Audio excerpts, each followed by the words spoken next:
The anniversary cake sat untouched in the middle of the table, like an accusation.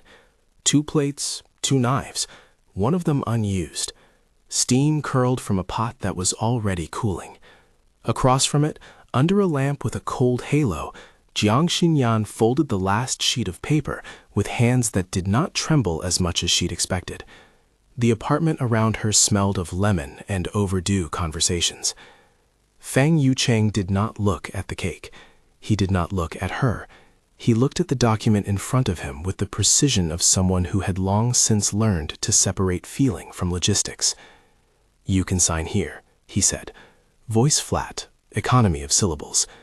The man she had endorsed with years of quiet deference, the man who wore his power like a perfectly tailored coat, slid a pen across to her as if this were a routine transaction. Jiang folded the pen back into her fingers the same way she folded the page. Her signature had always been a careful thing, practiced, tidy, the kind of handwriting that did not betray storms. Tonight it looked different to her. It looked like the first honest thing she'd made in months. She signed. There was no dramatic outcry, no slammed door, no cinematic confession. Feng watched her, an astronaut watching a distant star burn out. "We will divide assets as discussed," he said. "You will get the house in the 3rd district and a settlement. This is cleaner for both of us." She stared at him as if seeing him for the first time. "Cleaner for you," she said. Not accusing, merely factual. He had a way of making everything look inevitable, of reshaping moral choices into balance sheets. Until tonight she had let him do that. The sound of her own voice surprised her. Grandma shuffled into the kitchen mid-sentence, a shawl over her shoulders and disapproval softened by sympathy.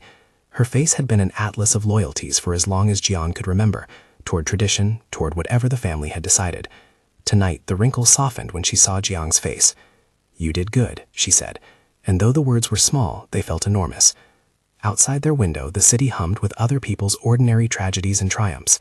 A scooter splitting the lane, a late-night taxi gliding past a neon sign. Inside, the divorce papers lay between them like an exclamation point. Jiang took her bag and stood. "I'm going back to the studio in the morning," she said. The words came with a brittle laugh she let hang for a moment like a coat on a chair. "I have clients waiting." Feng looked at her finally, and there was something unreadable there.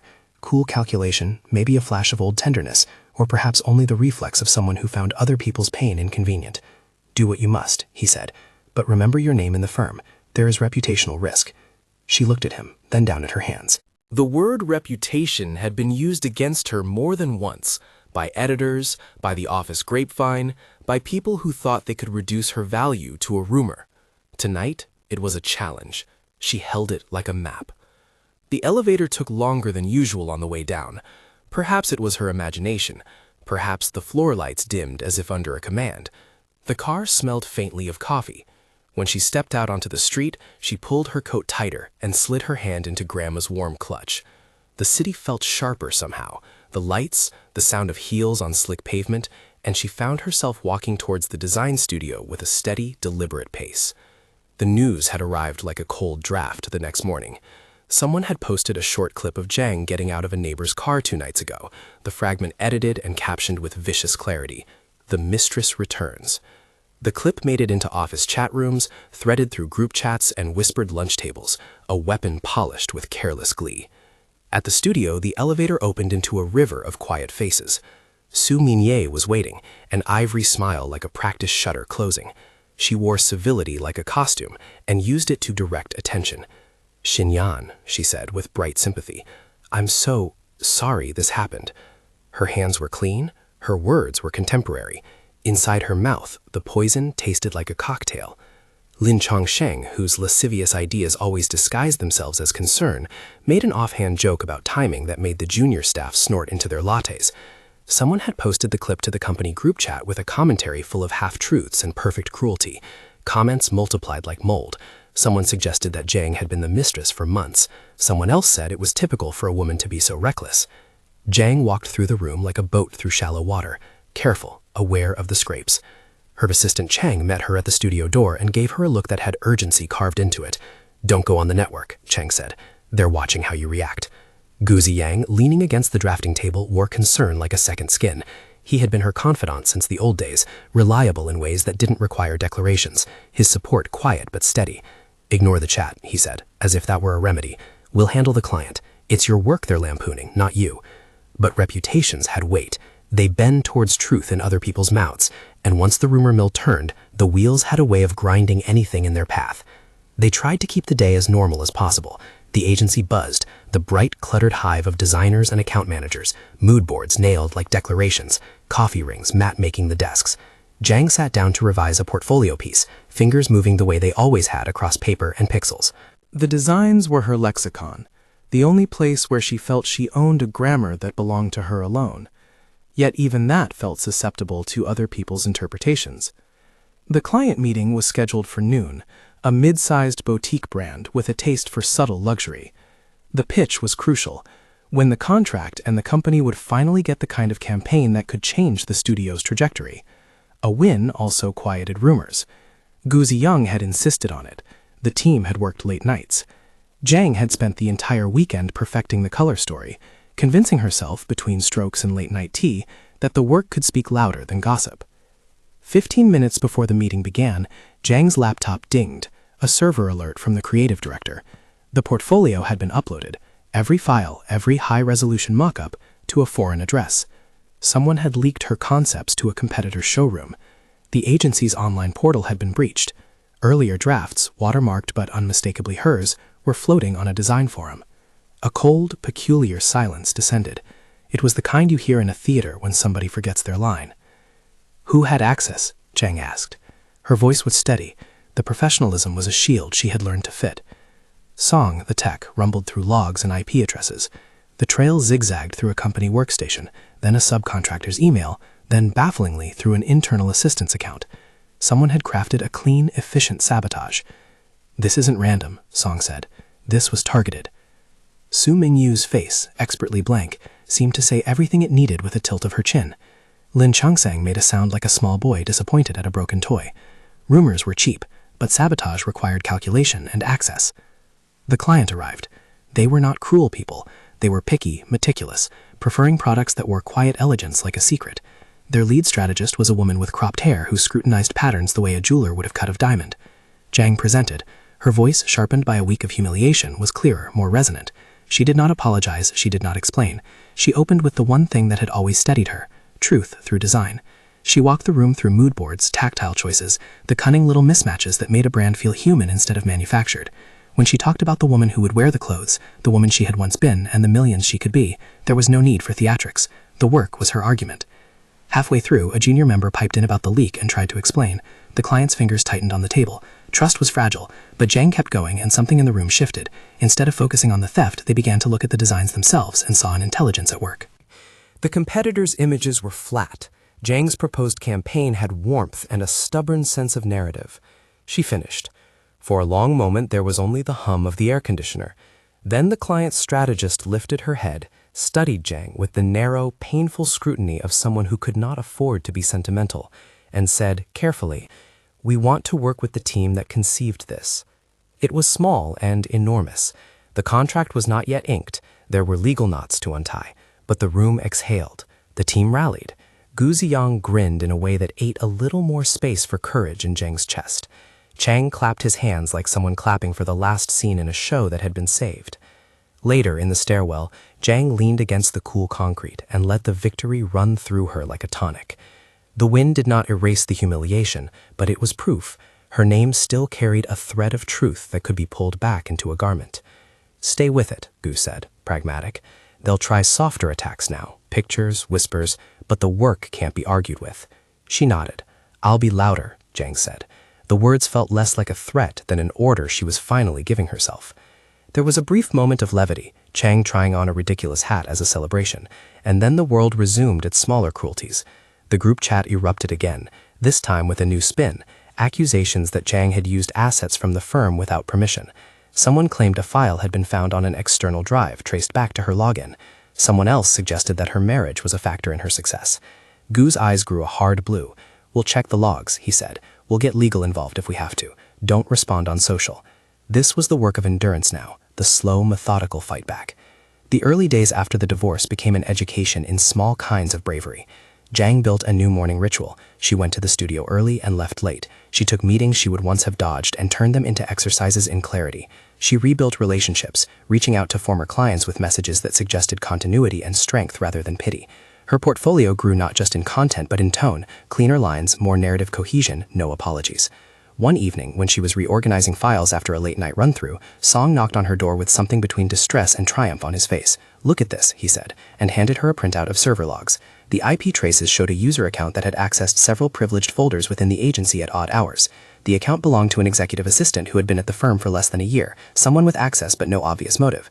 Jiang frowned. "Run an audit," she said, "and check physical access as well. CCTV, badge swipes." Song nodded and disappeared into his lair like a mole. Investigation meant patience and proof. It was not drama, but construction, a scaffold you built around a fragile truth.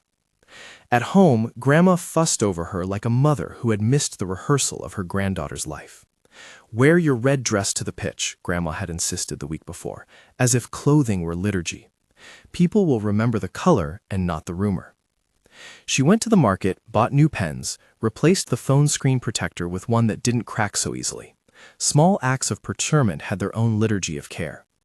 Every night she filled a small notebook with contacts she would call, designers she wanted to collaborate with, small goals scribbled in the margins like a prayer list. There were setbacks. Someone anonymous sent a photograph to the studio's receptionist, an artist's rendering with Zhang's name scrawled in a calloused hand, a rendering that had been altered to look pornographic. HR called a quick, hushed meeting. The legal team put up shields. Su Mingyu's smile did not falter. Lin Shangsheng found new ways to be smarmy. The office gossip ground on. At the moment they needed an ally the most, Gu arranged for a small exhibition in a neutral gallery, an intimate showing for clients and industry people. It was set up to be a quiet reclaiming, work on the walls, people who would talk about craft rather than scandal, an evening light that made textures readable. The night of the exhibition had something of ceremony. The gallery smelled like oil paint and citrus. Colleagues who had once said little now gave thin congratulations. A handful of old clients came, and a new client, someone important enough to have been a rumor in the right circles, stepped forward with a crisp handshake. The room hummed with people trading opinions about fabric weight and negative space. The work gleamed. Jiang passed through the room with a glass of wine and a steadying breath. She watched people look at her pieces as though seeing her for the first time outside the frame of rumor. She spoke a few lines about inspiration, about the ethics of design, about wanting garments that fit the small, honest parts of a life. She was careful but present. Someone asked for a copy of her deck. She handed it over without fanfare. When the last person left and the lights were dimmed, someone from the gallery gave her a small, conspiratorial smile. "You've come back," he said. That night, leaving the gallery after the chairs had been stacked and the lights blackened against the night, a note slipped under Zhang's car windshield. She paused, pulled it free, and saw a single line typed on thick paper with no signature. "Do not be threatened by those who confuse ownership with belonging." She folded the note into her pocket like someone carrying a small, plausible talisman. She had not expected Feng to intervene. He had been absent in ways that hurt more than any public rumor, absent in the small ways that had made a marriage into two parallel lives. But the week after her success with the client, a lawyer from Feng's firm contacted the studio on the company letterhead and wrote a terse note. The leaker had been a contractor. The matter had legal consequences pending. The notice contained a cease and desist that halted the distribution of the stolen images for the time being. It was efficient. It was decisive. The world took notice. Someone at the coffee cart in the lobby, the same cart where the intern swapped gossip, paused and said, "Well, looks like she had protection." The murmurs quieted into a collective recalibration. Protection had always been part of Feng's vocabulary. When the world was inconvenient, he knew how to move its pieces. Zhang felt something like gratitude and something like unease. The reprieve had been real. The public smear stalled. But who had issued the legal reprieve? The letter had traced back to Feng's legal counsel. Someone in HR assumed he had heard of the leak and used influence to shut it down. Rumors of favor circulated with their own economy. Gu looked at her carefully the day after the letter. "Do you want his help?" he asked quietly. She thought of signing the divorce papers at a lamplit table, of a man who could make things happen without ever being in the same room. He had the means to protect, and he also had the means to instruct. She was no longer sure which to prefer. She did not respond immediately. Instead, she asked Song to dig deeper into the leak, to get server backups, to track physical access logs. She wanted facts, hard things she could point at rather than supposing that the world bent because of some benevolent hand. Song found another anomaly, a string of deleted messages on the assistant's workstation. They were scrubbed with a level of care that suggested someone knew how to erase patterns. The scrubber had used a method uncommon to internal staff, an older encryption signature. Song frowned. "This looks like a professional job," he said. He printed out the metadata and left it on Jiang's desk like a small, urgent clue. At the same time, small oddities began to collect like storm clouds on the horizon. A courier delivering a sealed envelope to the studio with explicit instructions that it be given only to Jiang. An anonymous man at the edge of the exhibition who had watched her for an hour and left without speaking. A taxi driver who whispered that he had once driven Mr. Feng to places that did not appear on any company calendar. The hints were discordant, but they arranged themselves into a pattern. A hand operating from behind the boardroom, a power that moved like shadow. The thought made the hairs at the back of Jiang's neck stand up. She had married a public man, one whose life was an intersection of business and social expectation. But the idea of another world attached to his name, one that hid its transactions in inked secrecy, felt like a different kind of danger. One night, buried under revision notes and a mug of long, cool coffee, Jiang found herself remembering a small, inconsequential detail from the time they had been newly married. A cufflink Feng had worn at their wedding banquet, engraved with a thin, interlaced symbol that looked almost like a crest. She had thought it aesthetic then, a little archaic. She hadn't asked about it. It was a private part of him, like a tucked-away photograph. On a whim, more curiosity than plan, she reached into the drawer to where she kept an old stack of invoices and, tucked beneath a receipt, found a business card. It wasn't on the firm's stationery. It was plain, black, with a single motif embossed in glossy ink, the same symbol she had glimpsed on Arthur Feng's cufflink, only cleaner and more deliberate. No name, just the emblem. Her fingers felt suddenly enormous. She turned the card over and felt the weight of implication. Whoever sent the card wanted something understood without words. The city outside thrummed with a confidence she no longer trusted. The next morning brought a meeting that felt like a private tribunal.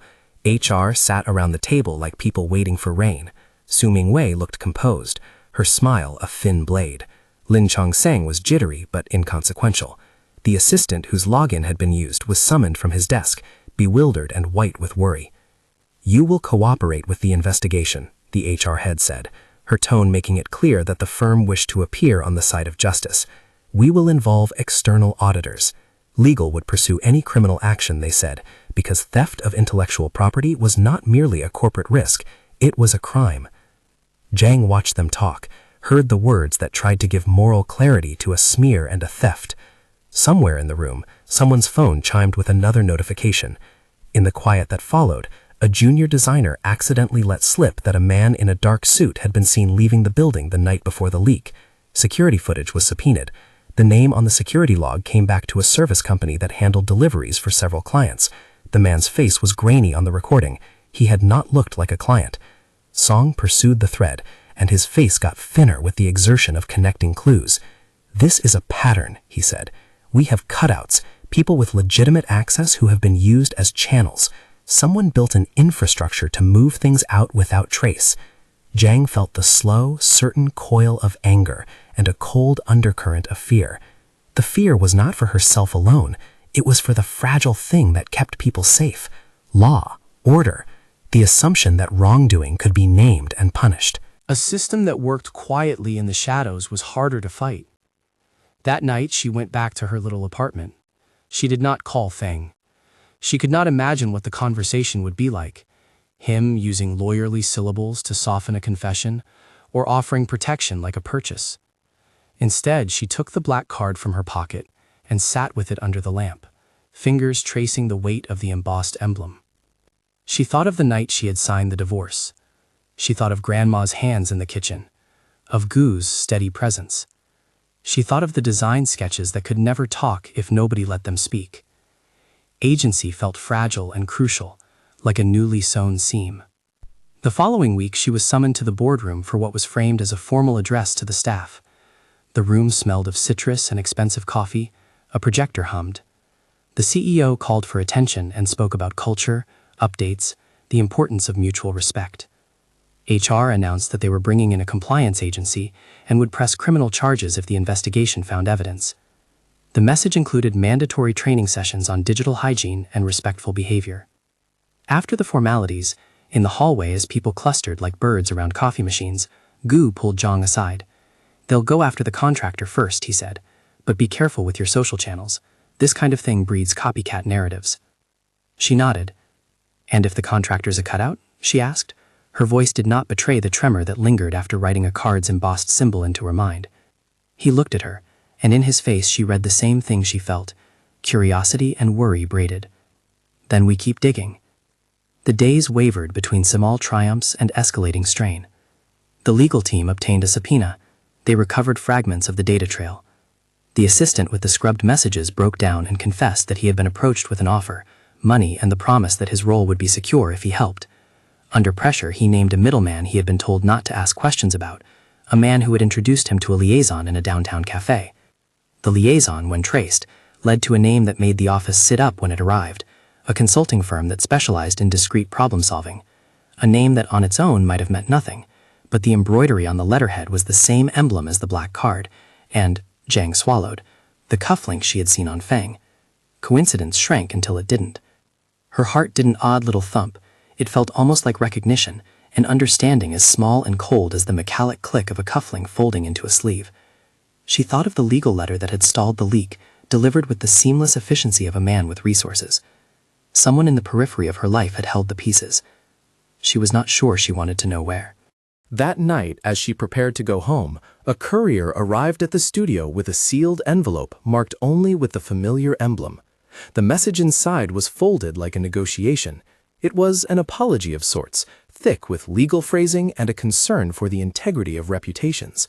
There was no signature. There was a brief note tacked onto the legalese, 2 short lines in an unfamiliar hand. "We do not approve of what was done to you. Do not let them define you." Gu looked at the envelope, then at her. "It's from someone who keeps their privacy well," he said. "Do you want to open it?" She did.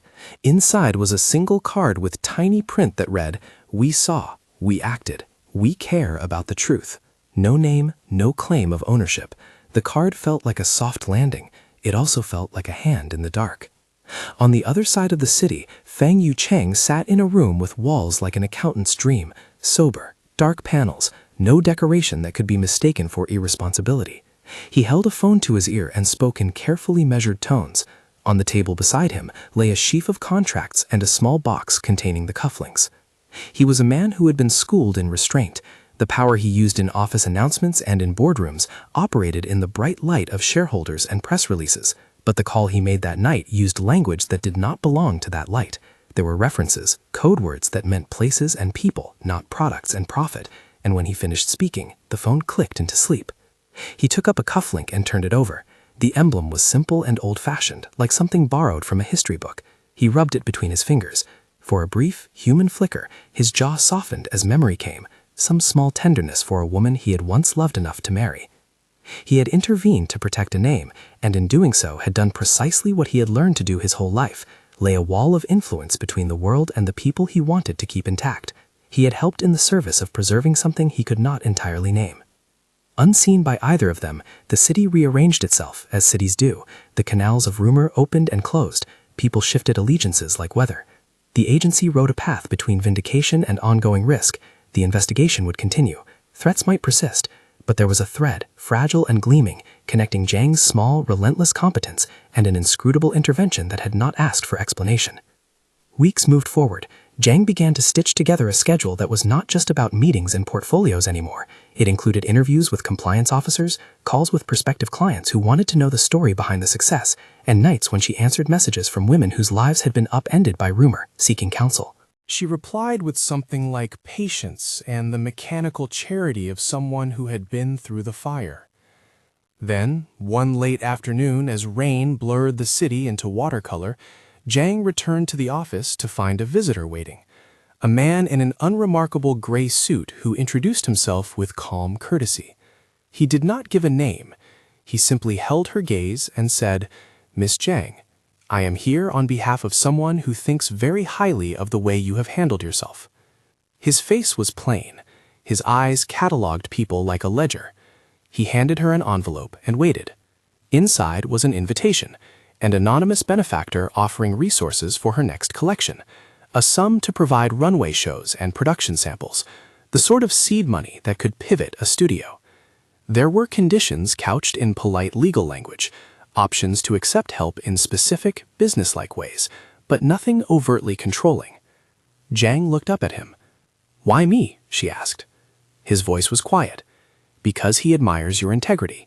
Because he does not like to see things handled without order. He wanted to make sure you had what you needed to continue." There was a pause, an interval full of everything the city never said aloud. The invitation carried warmth and shadow both. Power had many faces. Sometimes it offered a hand, sometimes it carried a cost. She kept the envelope. Later, alone at her kitchen table with Grandma asleep upstairs, she opened it. Inside was an offer that could accelerate everything she had rebuilt. It could also invite questions she had not yet asked.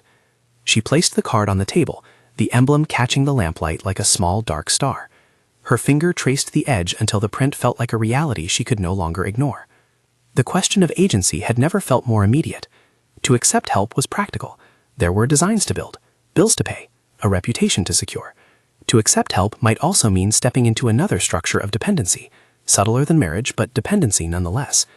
She thought of Feng's cold division between people and the world. She thought of the man's clipped answer, the courier notes, the legal reprieves. She thought of Gu's steady belief in the work, and Grandma's stubborn encouragement. Outside the window, a taxi splashed through a puddle. Inside, the quiet was a small room where every choice would be weighed and marked in ink. Jiang placed the envelope in her bag. She had spent the last few months learning how to make decisions that were not reactive but deliberate. She had learned to ask for evidence, to demand records, to insist that the story be named. There was a low, almost private thrill of power in that. It was not the kind of power that bought silence or commanded rooms. It was quieter, an ability to say yes or no on her terms. She left the studio that night with the card pressed between her palm and a future that felt both terrifying and swollen with possibility. She had not yet decided which path she would take. The city, with its lights and its private languages, held its breath. As she stepped into the taxi, her phone lit up, a missed call from an unknown number, and beneath it, a single text. "They will ask you to repay kindness with loyalty." No signature, no greeting, just the sentence, blunt as a tool. Jiang read it twice, then 3 times. Her fingers found the black card in her bag and tightened around it.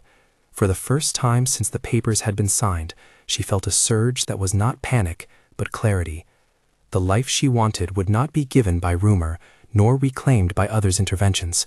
It would be one with design, with law, with alliances she chose, with the friends who stayed, and with a sense of self she would defend. When she returned to the small apartment, Grandma was at the window, waiting with an old cup of tea. The old woman's mouth lifted into a private, knowing expression. "You look like a woman who has plans," she said. Jiang laughed softly, letting the sound fill some of the spaces the divorce had emptied. She poured a cup and sat. "I have the beginnings," she said. "That has to be enough." Grandma's hand found hers across the table, her touch small but fierce.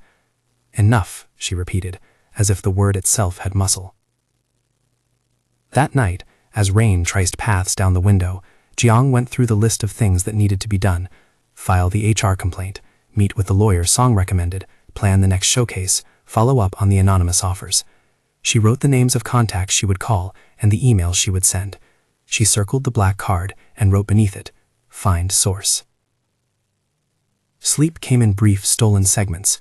A small dream of fabric and light visited her, a dress on a woman walking across a bridge, her silhouette sturdy and unbowed. The morning found her with a determined face and a calendar that had to be respected. The investigation pressed on. The assistant, under interrogation, gave names he had been told not to speak. He mentioned an intermediary who had been persistent and oddly insistent that the leak be handled efficiently. The intermediary's business card, plain, glossy, embossed with the emblem, surfaced among the assistant's things. Jiang looked at the card as if it were an object that might burn her. She held it to the light and saw the emblem, small and cold. "Someone knows the symbol," she said to Song. "Where else does that appear?" Song's eyes flicked over search results, call logs, and a database of corporate registries. The emblem appeared here and there, on a shipping company's letterhead for a year, on a security firm's card for another. It was not illegal in itself. Many businesses borrowed heraldry to appear distinguished, but like any symbol, in certain hands it meant something more. There were whispers, people who used it in private, names that shifted in the undercurrent. When Song traced the pattern, his face grew taut. "This is a network," he said, "not a single person." For the first time, a possibility formed in Jiang that made the room feel colder. What if the hand that had protected her earlier was not simply a polite, wealthy husband offering a favor, but part of a structure that purchased results and bent systems to its will? What if the efficiency she had once appreciated had teeth? She thought of Feng, of his phone calls, of the cufflink and the letterhead. She thought of the anonymous envelopes and the legal reprieve. The tapestry began to look less decorative and more like a map. The revelation did not come as a lightning bolt. It was more like a map edges into view, a pattern that suggested that someone with resources was moving pieces on a scale she had not yet imagined. It was not simply a jealous colleague or an opportunistic contractor. It was an organized, patient hand that could hire, erase, and reroute with the kind of discretion only money and reach could buy. Jiang folded the black card once more, and for the first time let herself name the possibility out loud. "If this is what I think," she said to Song, who was hunched over a laptop like a priest of small truths, "then we have to bring light." Song didn't look up for a long time. When he did, his eyes were hard. "Light reveals more than the leak," he said. "It reveals who paid to keep it in the dark." Gu stood by the door with a takeout box of noodles, as if the world could be negotiated over cheap food and steadfast loyalty. He had been present in the hours that felt like repair, the late-night proofing, the emergency client calls, the small, relentless diplomacy that kept a team together when gossip tried to pull it apart. "We can't outmuscle that with anger," he said. "We need a case, paper, logs, witnesses. We need to make sure it's not just accusations on a chat feed." She nodded. Evidence had always been the language that mattered in a corporate room. It was time to speak it loudly. They began a methodical sweep: server backups, badge access logs, courier manifests, and the financial paper trail. Song's audits pried open locked folders. Gu made calls to contacts who owed him favors. Cheng, whose hands shook when he laughed at an old joke, began the small, painful task of collecting testimony from staff who had been too afraid to speak. They found more of the emblem, on invoices that led nowhere, on shipping labels routed through shell companies, on a small security firm's stationery that quietly tendered services to a list of private clients. The emblem was a language, and it was being used like a watermark across a business that had learned how to hide in plain sight. At the same time, their social world turned on a new axis. Su Mingyu, who had smiled in meetings with a smile that never reached her eyes, grew colder under scrutiny. A contractor came forward with bank transfers that traced back to an account in Su's name. Transfers small enough to be explained away as reimbursements, consistent enough to suggest a pattern.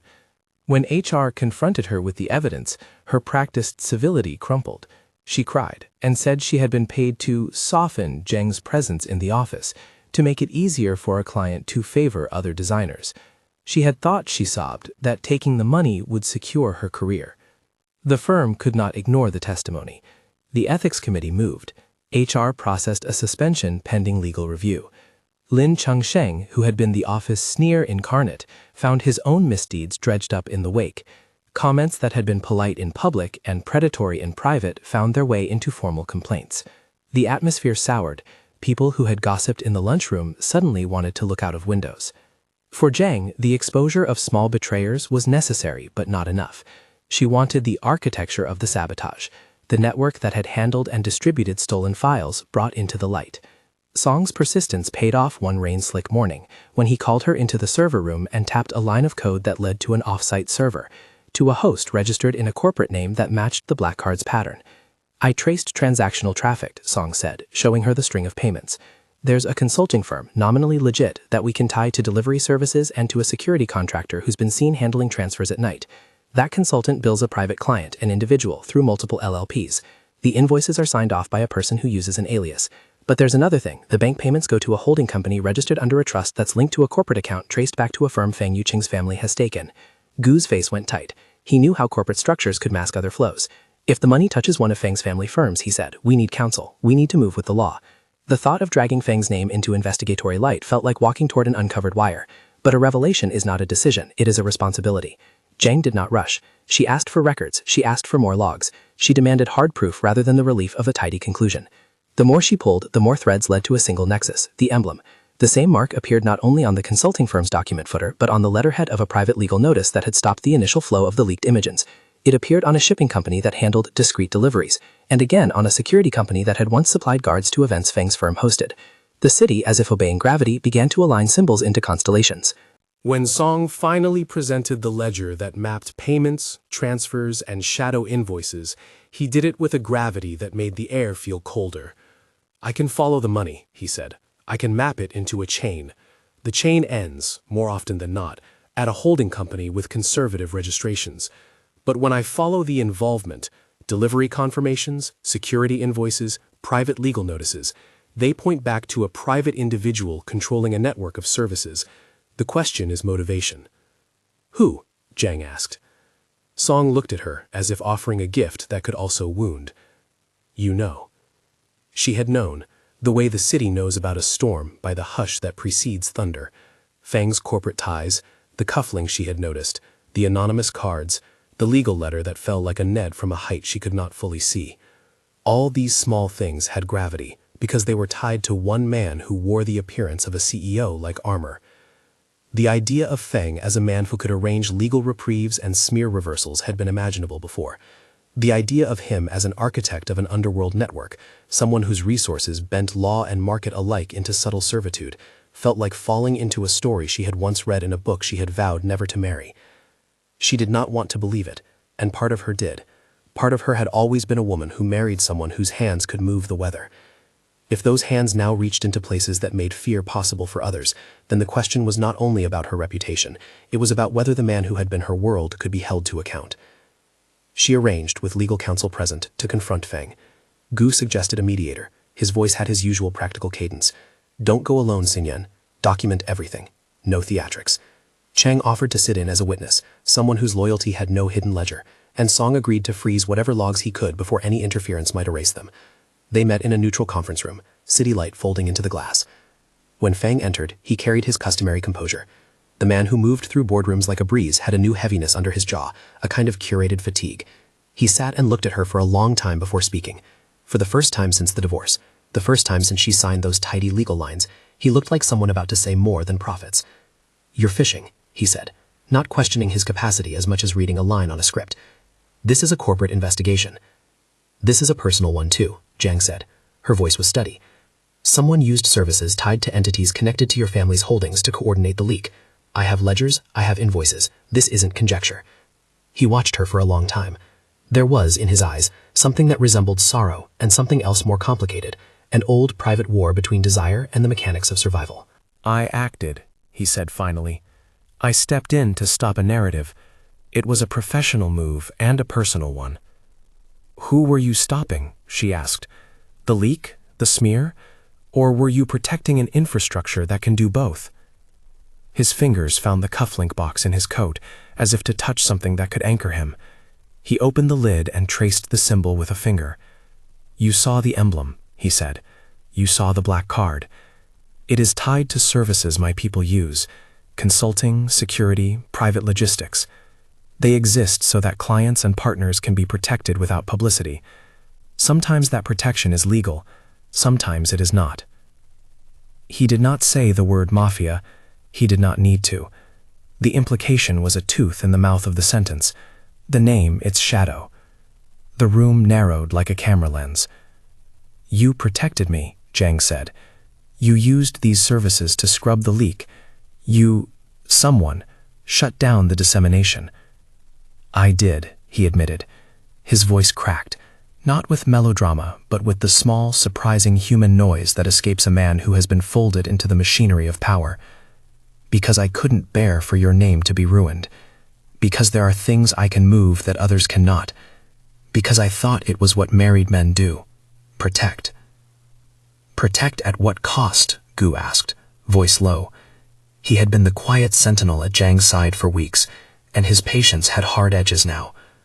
Feng exhaled. For the first time since they met, he looked like a man who feared what his power had cost him. "People I owe," he said. "People who owe me. Businesses that are vulnerable. Sometimes protection is a ledger exchange. That doesn't mean I set out to hurt anyone. It has hurt people, Jiang said. Our firm, our people, were manipulated. Contracts were interfered with. Someone was paid to harm me. Feng's face shadowed. He had the look of someone trying to compress the universe into an equation with insufficient variables. I can stop that, he said finally. I can call it off. You can call it off, she said, cutting him, or you can dismantle it. He stared at the ceiling as if searching for an answer that had never needed giving before. Dismantle it, he echoed. Do you have any idea what that means? The people who depend on that infrastructure, they have lives. A lot of what keeps them afloat is not purely criminal. There are businesses wired into it. Some of the services are used to prevent violence, to provide security when the law fails. Some of it is dirty. More than a ledger, it's a set of commitments I made decades ago. So you hung them like a frame around my life and called it protection, Jiang said. You behaved as if you could buy my silence with favors. He flinched. It was an ugly word, but honest. I used influence, he admitted. Yes. And when that influence is used to manipulate the truth, Gu said, it is not protection. It is a substitution for justice. Feng looked at Jiang with something that might have been pleading. I will do anything to make this right, he said. I will reverse payments. I will... Then do it, Jiang said. Dismantle it. Make a plan. Tell me you will undo the architecture that allowed this, and then we will talk. His face fell into an expression so private it pained her. A man who had enjoyed the illusion that power could be undone with a word, a check, a discreet phone call. If I dismantle it, he said, there will be consequences. People who profit will not be pleased. People who rely on that network will be exposed. There may be violence. There may be business collapse. Are you prepared for that? She thought of the assistant who had broken down in the HR room. She thought of the junior designer who had asked in a tremulous voice if she would still have work. She thought of the women who had written to her after the gallery, asking how they could weather a rumor. Agency had a price, she had learned, but so did complicity. Yes, she said finally, I am prepared for consequence. I am not prepared for more people to be hurt because we covered the truth in velvet. Feng's jaw nodded. What he did next would mark both of them. For weeks he had been practicing power in private, dispensing legal reprieves with a precise hand. Now he had to choose whether to let that power cut off limbs or to let it stop. He did not answer immediately. The room filled with a dense, fragile silence. Outside, the city moved on. Taxi horns, footsteps, a woman who laughed into her phone. Inside, a different kind of work began, the negotiation of accountability. Word of their meeting leaked in the small way secrets will, through someone who wanted a raise and through a gossip who misread the mood as reconciliation. The office chat filled with speculation, yet the public came to know nothing until Jiang, in an act of careful courage, pulled together the evidence, wrote a formal letter to the compliance committee and to a small but reputable investigative journalist that Gu trusted. She wanted the exposure to be principled, documented transactions, testimony, the financial chain that showed how the consulting firm, consulting payments, and security services connected with the name on the letterhead. The journalist, a woman who had been quietly compiling a beat about corporate influence, took the case with a hunger that was not personal but professional. She agreed to hold the story until the legal filings were in, until the firm filed criminal charges, and until the ledger lines could be corroborated with subpoenaed bank transfers. They coordinated with a white-collar law unit willing to take on major cases if the evidence was concrete and the potential for public interest high. Feng watched, and he began to fracture the way an old statue does when an earthquake passes through the earth beneath it. He tried to move things on his own at first. Payments halted, accounts shifted, calls to men who answered with loyalty fixed in their voices. But the machinery he had used for years to smooth over peril now began to overheat under the light of legal scrutiny. There were men, unpleasant in their resignation, who asked him whether it was better to take a fall quietly for the man's sake or to come out swinging. He turned to the option he had never favored, transparency risen to the level of confession. He made a choice that stunned even those who had been shaped by his habits. In a press conference that was at once corporate and extremely personal, Feng stepped onto a small stage, the eyes of cameras like a bay of small moons. He read a statement prepared in collaboration with his lawyer, an apology laced with legal care, but then, in an unscripted moment, he walked away from the talking points. I have used resources that were not always ethical, he said, voice measured but human. He looked directly at Jiang, who sat in the front row with Grandma beside her, Gu folded into his own seat like a promise. I believed I could protect someone I loved through means that were expedient. I was wrong. Gasps rustled through the room like wind. Reporters scribbled. The office grapevine stilled as if someone had turned the town hall clock backward. He continued, each sentence a thin blade cutting at his own life. I will cooperate with the investigation. I will relinquish responsibilities that rely on secrecy. And I ask, Ms. Jiang Xinyan, if you will accept me back. The public plea landed like a stone thrown into a pond. It rippled in ways that made journalists hungry for more and private clients nervous. The request itself was a spectacle, a powerful man used to negotiating settlements from positions of advantage, now reduced to asking for a private person's hand.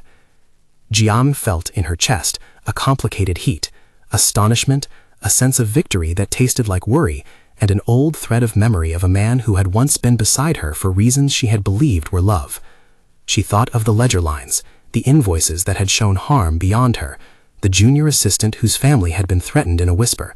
She thought of the moral architecture she now helped rebuild. Her answer could have been a single word. In choosing it, she also chose an outcome for others who might be watching, the apprentices who had been taught to trade silence for security, the women who had been taught the version of power that wrapped a fist in velvet. She rose slowly from her seat. It was painful and deliberate. Cameras found her side profile as if the city had been waiting for a new image to frame. Mr. Feng, she said, speaking with a clarity that had come from months of measuring truth against rumor, you have asked for a private thing to be returned to you.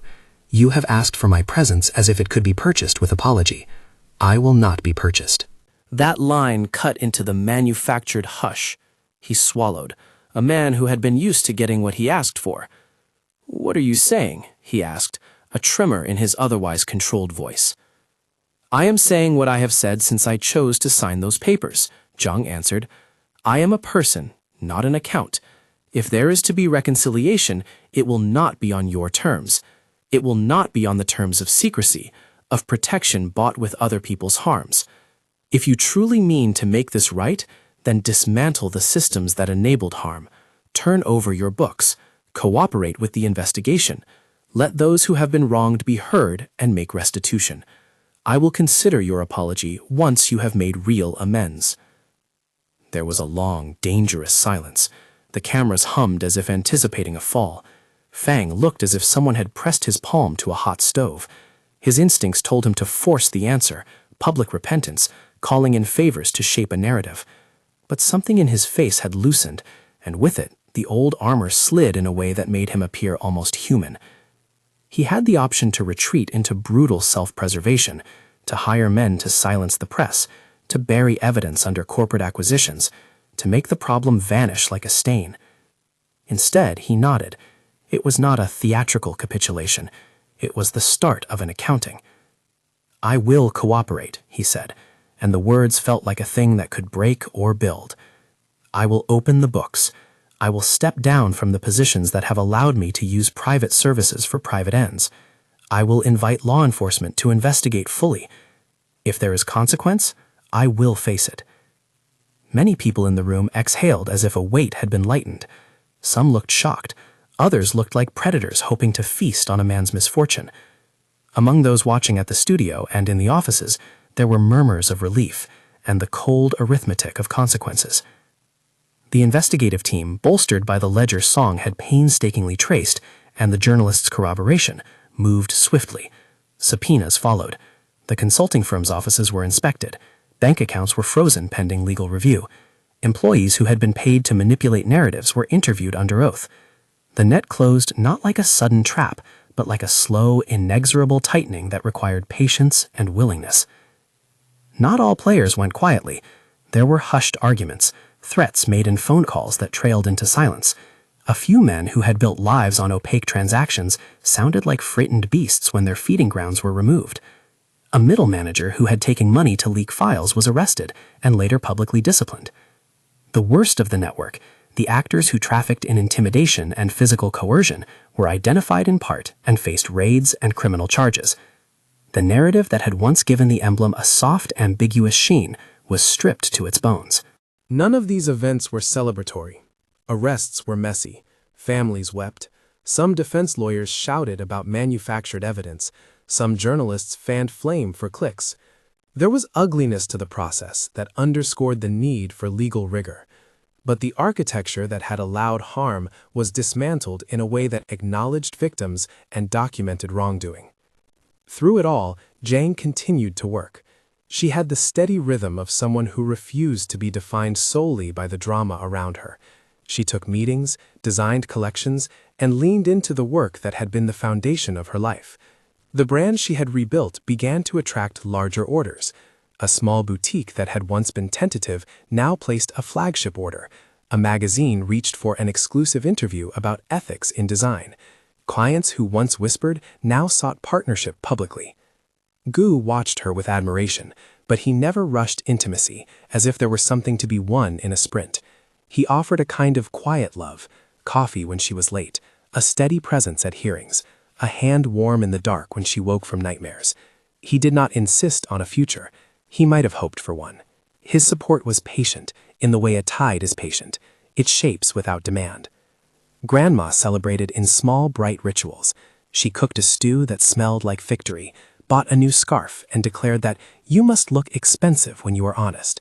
At the kitchen table, she pressed a slippered foot against Jiang's and said in a voice that had no capacity for diplomacy, "You did not let a man buy your life back with a paper and a stage. That is the very thing." The climax of the public drama came on a night that was supposed to be a triumph, Jiang's first solo runway show since the leak. The venue was small, its walls intimate and warm. The garments moved like people who had learned the grammar of honesty. The seams were honest, the cuts practical and beautiful, the fabrics chosen with a conscience. People who came were not only clients, they were friends and women who had written to her months ago, saying they had found courage in a gallery light. She had not wanted spectacle. Still, the city heard about the show, and a crowd gathered that felt like a kind of small sun. Cameras hovered near the entrance, but many people came for the craft. Backstage, Jiang moved like a captain of a ship she had relearned how to steer. She checked last-minute pins, she straightened collars, she tapped a shoulder and smiled with the mechanical grace of someone who cared deeply. Gu and Cheng were in the wings. Grandma sat in the front row like a general who had known victory in other lives. Feng came to the show. He had stepped down from positions that allowed him to manipulate public life. He had handed over accounts to investigators. He had agreed to cooperate fully with legal teams. He had made restitution where it could be measured. But the question of whether restitution could reconstitute trust lingered like a scent. He sat, not in the front row, but near enough to see the work move. He watched with a concentration that might have been shame or awe. During the applause that followed the final look, he rose and, in a fevered, impulsive motion, walked down the aisle toward the stage. His face was open to the light. For all his power, the act of walking toward her, unaccompanied by entourage, looked vulnerable. When he reached the stage, he stopped. The room hummed like bees. He took the microphone. The security team, those who once would have cleared a path between him and any audience, stood still, uncertain whether to intervene. He closed his eyes for a moment and then opened them and spoke. "Miss Jiang," he said, voice unsteady in a way cameras love because it suggests sincerity. "I have been an ugly thing in the lives of those I tried to protect, and an even uglier thing in the lives of those I didn't notice. I asked you, improperly at first and resentfully later, to come back. I asked for a comfort I deserved only because I could buy it. I am here to say publicly that I am sorry. If you will not come back, I understand. If there is a way to repair, I will pay any debt. His breath hitched. I beg you to consider what we might be if it were on honest terms." He bowed in a way that was not a theatrical flourish, but a raw plea. The cameras recorded, the journalists scribbled, and the room felt like a theater that had been rewired to test truth. For a woman who had been through rumor and leak and recrimination, the moment was a nadir and a test. Jiang did not take the microphone. She walked to the edge of the stage, lifted her chin slowly, and looked at him, not with triumph, but with a quiet that might be more difficult to read. The room waited for an answer that could redenominate both of their lives. She thought for a second of all the small acts of courage that had carved her new life. Song's sleepless nights, Gu's steadfastness, Grandma's stubborn insistence that a woman be remembered for what she made and not what she was accused of. She thought of the assistant who had lost a job and found perhaps a chance at a new life once the network that preyed on him was disrupted. She thought of the junior designer posting designs of her own that were no longer pale echoes. "Mr. Feng," she said at last, and her voice carried across the room like a bell that did not try to undo weather. "You asked a private favor in a public way. You have started making restitution. That is the first step. It is not everything." He swallowed. His fingers tightened on the microphone stand. "If you want to be part of my life," she went on, "you must do so as a partner, not a protector. You must accept the consequences for what you have done, and you must make real, verifiable amends to those harmed. You cannot use your power to coerce." You must step away from any structures that allowed everything that happened to take place, and you will need to do the work of becoming someone whose presence is no longer a threat to others. The words were firm, but not vindictive. They were terms she offered, and there was agency in how she offered them, a negotiation from a person newly sovereign. The room, which had been a volatile mix of pity and amusement, shifted when she smiled a small, sad smile and added, "Until then, I will continue my work. I have people who love and respect the woman I am now. Your plea will not purchase me back." Feng's face, exposed under the theater lights and the eyes of 1,000 lenses, crumpled into a confession that had no clean ending. He reached one hand toward her as if for an embrace, and the act was both tender and painfully inappropriate. He had begged in public and offered restitution in private, but he had not yet remade himself into the kind of man who could be trusted without proof.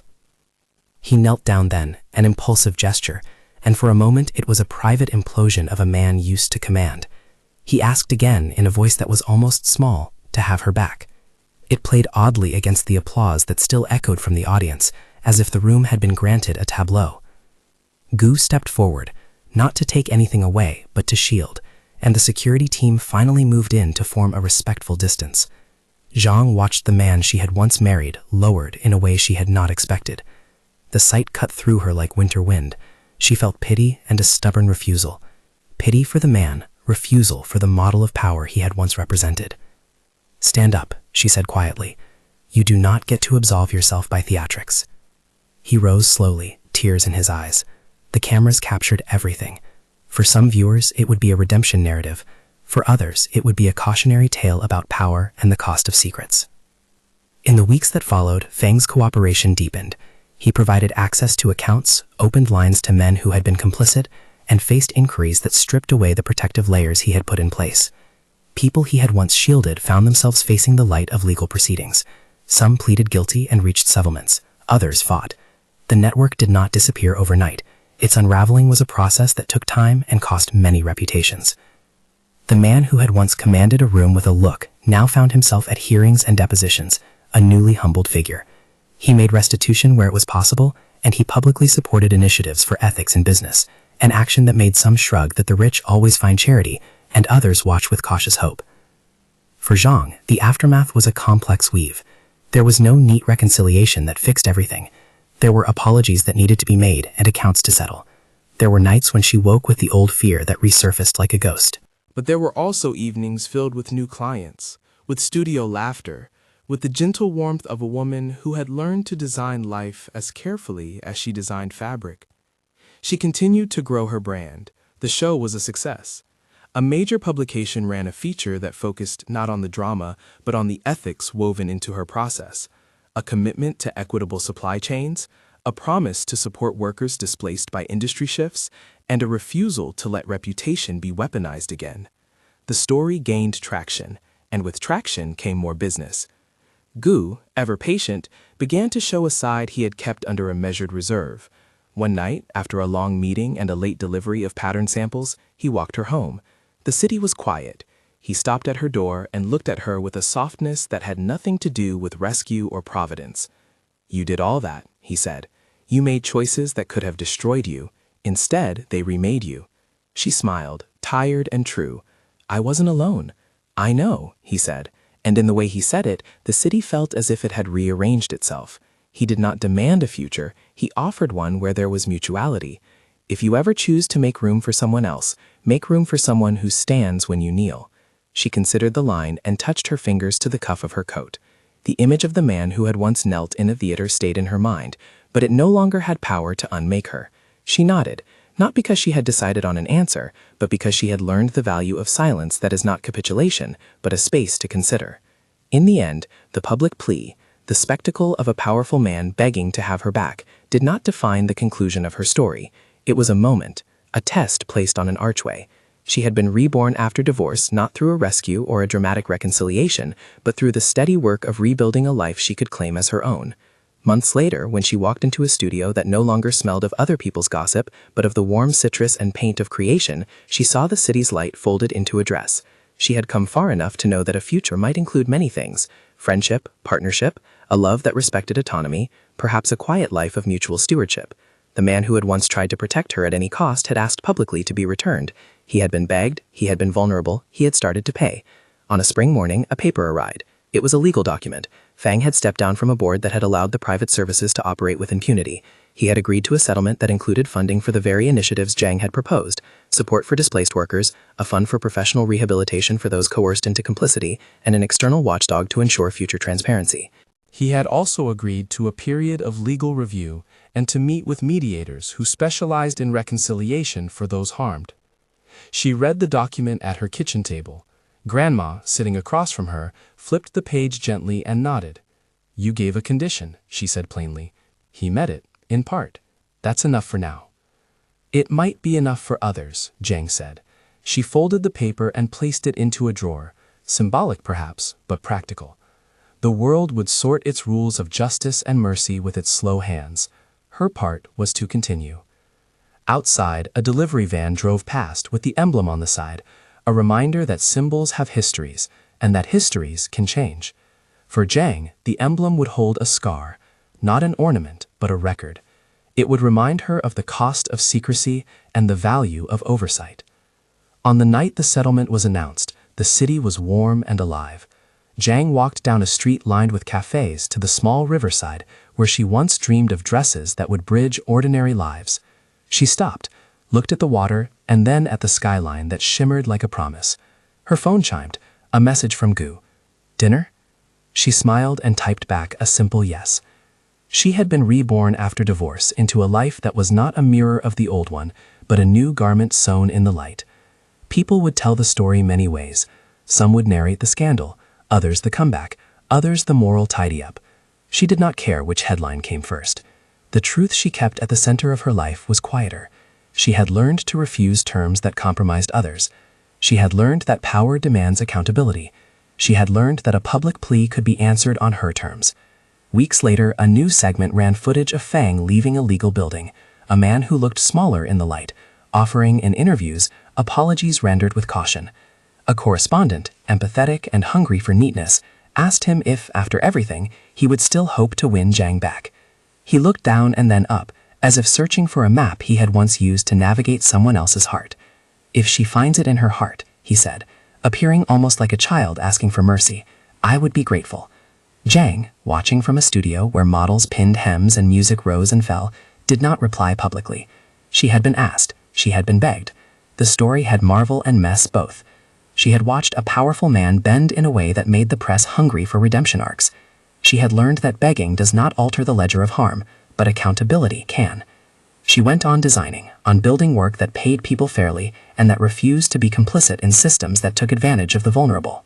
She supported the initiatives funded by the settlement: training programs for ex-employees who had been unwittingly entangled, legal aid funds for those threatened, and an independent audit team that would ensure the promise of transparency did not become another emblem of hypocrisy. And sometimes, when she was alone at night, she would think of the stage, of the man who had knelt in front of a room full of witnesses and begged to be returned to a life he had, in many ways, helped complicate. She felt neither triumph nor victory, so much as the steady sovereignty of someone who had made choices by light and not by shadow. The city kept its noise. The emblem faded from headlines. New fashions emerged. New scandals demanded attention. But in a small studio by a window, Jiang Xinyan sewed a seam with hands that had learned to keep truth in the thread. She had been reborn, not by rescue, but by her insistence on the terms of her life. The man who had once commanded rooms had begged to have her back, the plea itself a measure of the consequences he now faced. She folded the last piece of a muslin, and with a steady breath walked to the window. The river reflected a sliver of moon.